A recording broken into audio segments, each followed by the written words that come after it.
Без возови и бродови, без државни службеници, без информации од медиумите, ќе бидат вадена Грција, а Атина останува 48 часа без јавен превоз.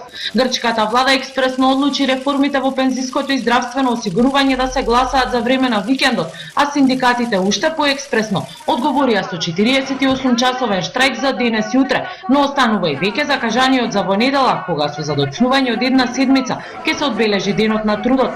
Во штрајкот учествуваат речиси сите, дури и дел од театрите ги откажаа закажаните представи, а земјоделците од цела Грција најавија дека утре ќе дојдат во Атина на голем протест. И вработените во медиумите од 6 часот утрово прекинаа со работа, одлука која најде на реакции кај некои од новинарите, бидејќи јавноста ќе остане во медиумски мрак, токму кога ќе започне расправата во парламентот за гласањето на новите мерки, а штрајковите ќе кулминираат во недела за кога е закажан голем протест во Атина.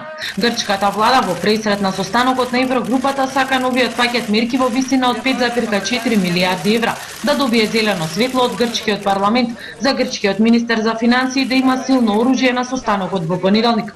Расправата започнува утре наутро, а гласањето во парламентот е закажано за во недела.